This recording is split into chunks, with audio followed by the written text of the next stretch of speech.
I was the national president of the NUT section of the National Education Union last year. I've just recently been elected to another national officer post for that union, an equality and membership role, and I do quite a lot of international work with the union. So as a union, we take 2 delegations out to Palestine and Israel every year of around 15 teachers or education workers now, and they spend the week there, visit organisations and groups. We do a lot of visiting schools because we're an education union, so we want to look at what's happening in schools there, obviously, meet with teachers and trade unionists out there. And then they come back, and their job really is to spend time in their local communities, talking about what they've seen, telling, the stories. So that's the situation from the union's point of view. We also, when we're out there, we meet with progressive forces in Israel. So we meet with the Women's Coalition for Peace. So some people may have heard of them. We've also met with members from the Joint List in the Knesset. So we met Hanin Zoabi about 2 years ago. When I went out, we had a meeting and talked to them about the work they're doing. I'm also on the executive of the Palestine Solidarity Campaign, so I'm their trade union liaison officer.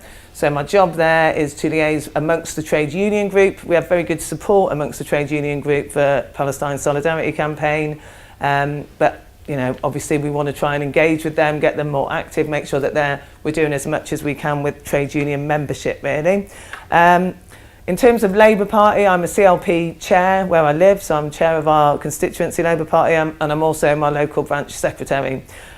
Locally, we've done quite a lot of work raising awareness about Palestine in our branch and our CLP, so we've passed quite a lot of motions and have talks quite regularly about the situation there. So that's where I'm at. I don't know which one of those roles I'm here talking in, so I'm just telling you I'm all of those things, and I'm going to talk just a little bit about the questions really around what's happening in the Labour Party, but I'm also going to mention a little bit about TUC and PSC work as well, actually.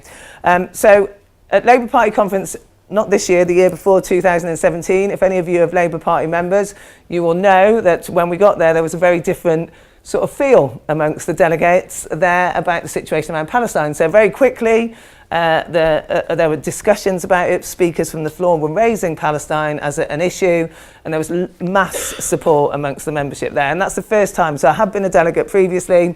That has never happened before. So it was a very interesting conference, and it was really good to feel that there was this sort of level of support.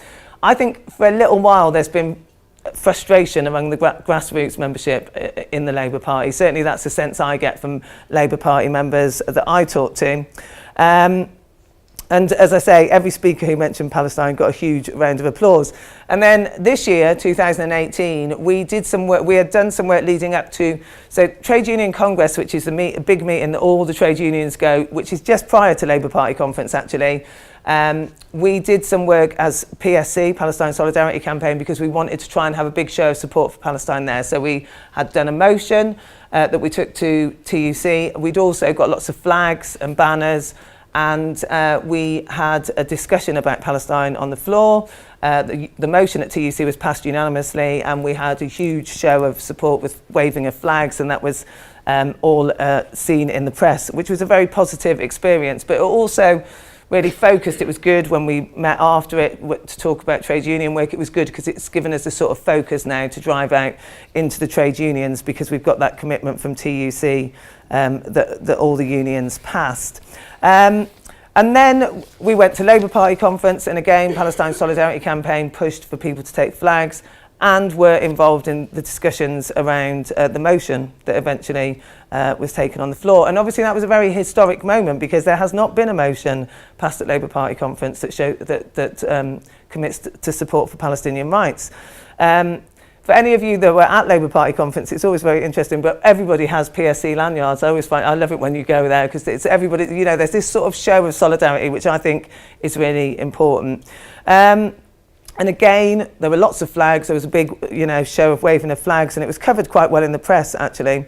The other thing that happened at Labour Party conference, and this isn't unusual, actually, PSC fringes are always very big and have been for a few years now. But there were several events about Palestine at Labour Party conference this year, and they were all huge. So there was an event, PSC's Fringe was huge, as it was at TUC. I think JVL had an event which was very big as well. And there was the launch of a new group, which some of you may have heard of, called Labour and Palestine, which is a coordinated group of people who are concerned that they feel there's not enough grassroots support. Not that there is enough grassroots support, but that there is not people who are giving them support to take things forward in the Labour Party. So I suppose, I mean, I've spoken a bit about who I am and where I'm from. So I've spoken a bit about the Labour Party, and I should just say my union's not affiliated to the Labour Party, so I should just make that clear. So the National Education Union is not affiliated, and Palestine Solidarity Campaign is not affiliated to any party. So both of the organisations that I'm vaguely here from work with across parties, really. However, you know, it's clear that there's lots of work that we are doing within the Labour Party in both of those organisations. I think that this has come really from there has been a change in the mood. So I've been involved in Palestine Solidarity work for a long time. And over that time, the mood in our country has definitely changed. I think one of the changing factors was the attacks in Gaza in 2014. I think there was a huge awareness that there was something not right in what was happening, and particularly the lack of coverage from our press about it, really.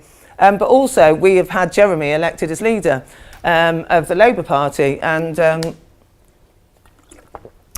as people know, he's always supported PSC.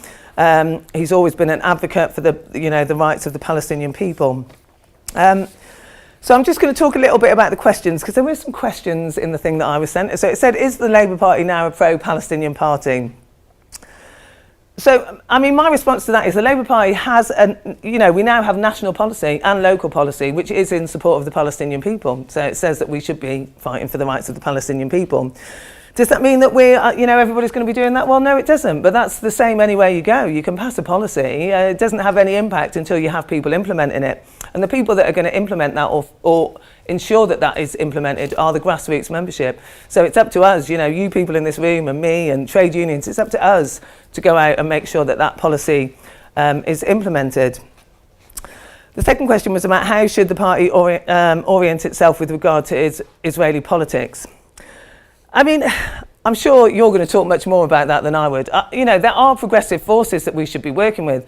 As Jenny said, when I speak to people, colleagues that I know in Israel or, people that we meet in Palestine, nobody thinks that the Israeli Labour Party is a party that we're going to be able to work with and make ways forward. So the Labour Party here has got to look for progressive elements within the region to find ways forward, to talk and discuss. But actually, we have to try and talk to other people as well. Sometimes you have to talk to the people you disagree with to try and change the situation. We have a duty to do that. We have a duty to be out speaking about what is happening, but being clear.